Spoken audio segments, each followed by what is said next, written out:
Momen saat oknum KKB lari selamatkan diri namun, di tengah sulitnya menyeberangi sungai besar tersebut, ada hal janggal yang justru terjadi di tempat itu. Hal janggal itu, adalah para pria dengan ciri-ciri seperti kelompok kriminal bersenjata, KKB, justru berkeliaran bebas di wilayah tapal batas. Bila sehari sebelumnya pria tersebut terlihat di wilayah Papua Nugini, PNG, pada hari berikutnya, orang yang sama justru terlihat berada di wilayah Indonesia. Yang jadi soal, adalah bagaimana caranya mereka menyerangi sungai nan luas tersebut, karena tubuh mereka tak basah sedikit pun oleh air yang mengalir deras di sungai tersebut.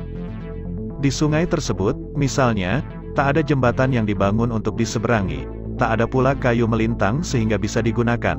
Akan tetapi, mengapa para awak KKB sepertinya demikian leluasa keluar masuk Papua Nugini dengan melintasi sungai tersebut? Atas pertanyaan itulah, aparat TNI Polri lantas melakukan penelusuran dari muara hingga ke hulu sungai. Dari video yang viral tersebut tampak jelas betapa aparat penjaga tapal batas negara bekerja siang malam untuk membongkar rute rahasia kelompok separatis tersebut. Dari kerja keras itulah akhirnya terungkap bahwa jalur khusus yang digunakan KKB adalah rute yang tak disangka-sangka oleh siapapun termasuk prajurit TNI Polri.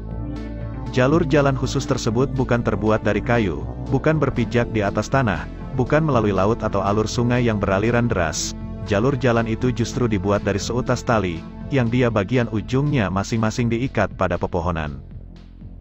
Pasalnya, tali itu diikat pada pohon yang tinggi, di mana bagian dahan dan ranting nyaris menyentuh pepohonan yang ada di seberang sungai.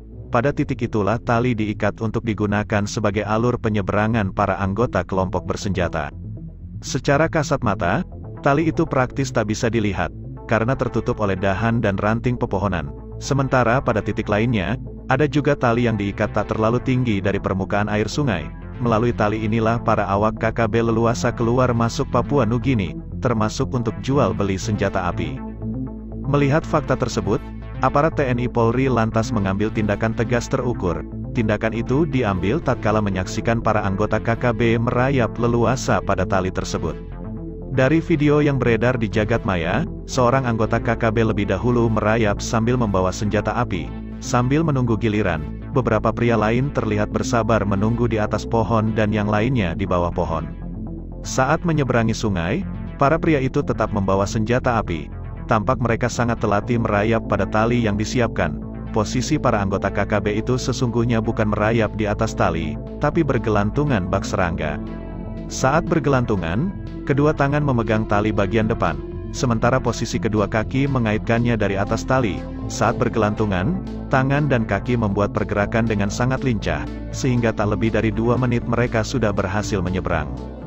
Dari balik teropong itu, prajurit TNI Polri rupanya diam-diam menyaksikan pemandangan tersebut, lantaran apa yang dilakukan telah melanggar aturan hukum, sehingga aparat TNI Polri mengambil tindakan tegas. Hanya dengan beberapa tembakan, awak KKB itu satu persatu jatuh ke sungai. Mereka terjun bebas setelah nyawanya dikirim ke alam baka. Dalam video itu tak disebutkan kapan insiden itu terjadi. Tak disebutkan pula pada titik mana video itu diabadikan. Bahkan tak diungkapkan pula berapa awak KKB yang terjungkal dari atas tali saat menyeberangi sungai tersebut, dan di atas perintah siapa para awak KKB itu bergerak. Namun dari fakta yang beredar, KKB sangat aktif dalam mencari dan memasok senjata untuk mendukung perjuangannya.